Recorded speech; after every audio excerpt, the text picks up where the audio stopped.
Hey guys, what's up and welcome back to my channel. So today we're going to be talking about a case that is extremely troubling. So trigger warning for child abuse, abuse in general. It's a lot. It's not extremely gory or anything of the sort, but it will be touching on child abuse, like I said. I don't know why I read things like this in the morning because it truly makes your day a lot darker than it should be. But anyway, we're going to talk about it. Per usual, I was just catching up on my crime news in the morning as someone completely mentally stable would do. I came across this case and it was really, really troubling, but I feel like cases like this need more attention because I think a lot of the mainstream media, I hate the mainstream media, but anyway, a lot of the mainstream media doesn't really talk about a lot of these cases because they are so troubling, but at the same time, I feel like not giving them attention is more troubling because you're going to let innocent victims go without any attention to their struggles, to what they went through. Florida parents allegedly tortured, caged teen in garage for stealing cookies. Timothy Ferreter and Tracy Ferreter allegedly confined their teenage son to a tiny enclosure in their garage, which was deadbolted from the outside. Now, I don't really like this headline because the for stealing cookies makes it sound almost comical, which it's not at all when you read this entire article. I'm going to link it down below because there is a lot of information and I didn't want this video to be prolonged, so I only chose what I thought were the key elements, but it's not just like for stealing cookies. It's way worse than that. And I mean, like, first of all, nobody should be tortured ever or tortured for stealing cookies, but it's a lot worse than this title says, in my opinion. A Florida couple is accused of locking their teenage son in a garage enclosure the size of a prison cell for up to 18 hours a day and abusing him. Timothy Ferreter, 46, and Tracy Ferreter, 46, allegedly whipped their 14-year-old child with a jump rope, spit in his face, forced him to urinate in a bucket, and repeatedly locked him in an 8-foot by 8-foot makeshift cage, according to a criminal complaint. Tracy Ferreter originally reported her son missing to Jupiter Police on January 28th after he didn't come home from school. She told police her son had behavioral problems and had previously run away on several occasions. 2 days later, investigators located the child near a middle school he attended. The unidentified minor told detectives he'd run away after becoming suicidal and fearful for his well-being, and pleaded with detectives to arrest him in order to avoid returning to his parents' house. He would rather be in prison than be back home, Detective Andrew Sharp wrote in the case's probable cause affidavit.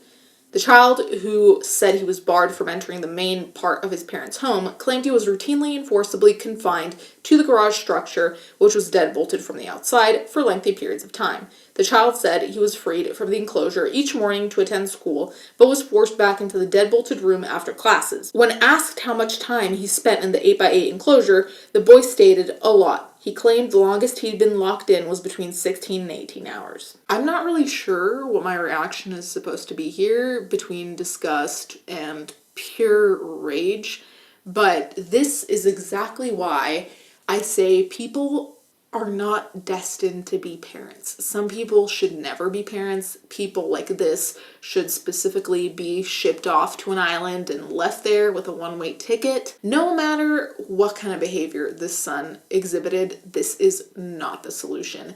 And I don't really want to give the parents the benefit of the doubt because it's like, if you're going to torture your son, you don't get the benefit of the doubt. But let's pretend this son was violent or had negative behaviors. You take care of that via sending your son to therapy, sending your son to inpatient programs. There are plenty of ways to deal with this without going against the law, without going against basic morality. There are so many things you could do instead of this, especially if you have the means. This is unforgivable and there's no benefit of the doubt to be given here. As much as I like to play devil's advocate to show both sides of the story, here there is no other side. It never is going to be turning towards treating your child like shit, torturing your child, abusing your child. Nothing. You can't just say, oh yeah, my child was badly behaved, because that is actually one of the things that they said to try to defend themselves, and their actual attorney was trying to say that the news and the media spun the story in such a way where the parents look bad, and it's just like, I don't know in what way you can spin this story to look good. You're locking in your child. Like, what can you say that makes that acceptable in any which way? Especially when you have two other kids, daughters, who have normal rooms, normal lives. When they misbehave, they get their phone taken away. Normal parent things, like a normal family. But then you have one child in a cage? Explain. The door to the structure was found to have only one doorknob and could only be opened from the outside. The sole light switch was also on the outside of the structure. Inside, authorities allegedly found a child's mattress, a desk, a folding chair, small children's books, and a surveillance camera. The walls were bare, unpainted drywall. The couple's son was allegedly forbidden from eating meals with his family and was typically fed leftovers. He was often prohibited from socializing with his two sisters, who occupied normal rooms inside the family's household. The minor said he spent most of his time reading books in isolation, though the parents let him out to do yard work for them. I feel like nobody loves me, he told law enforcement. This is heartbreaking. No kid, let alone a teenager, because being a teenager fucking sucks and we all know it, should deal with anything like this. No one ever. Whatever age they are. This is so horrific.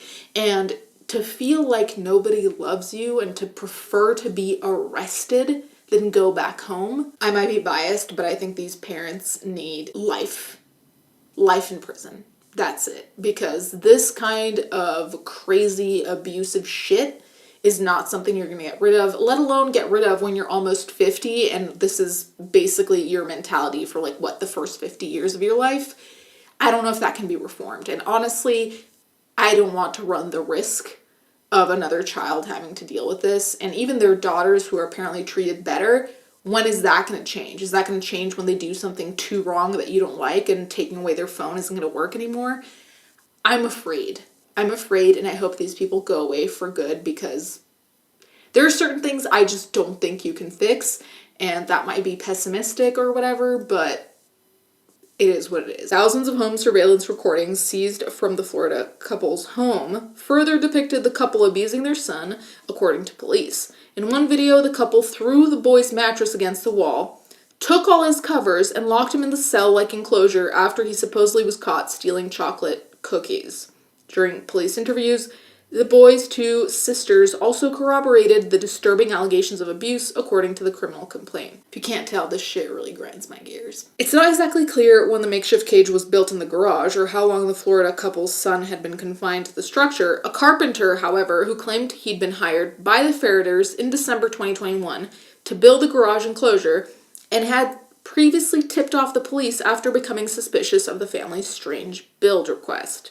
The Ferreters had purchased a previous property in Arizona from 2014 until they had apparently sold it and moved to Florida. The current owner of their prior home recalled to authorities that the realtor described the garage dungeon-like enclosure as a bonus room. He'd observed a child's bed in it before purchasing the property. This is my little segment of being angry against the police because, listen, I know they get a lot of reports. I know there's probably a lot of shit going on, whatever.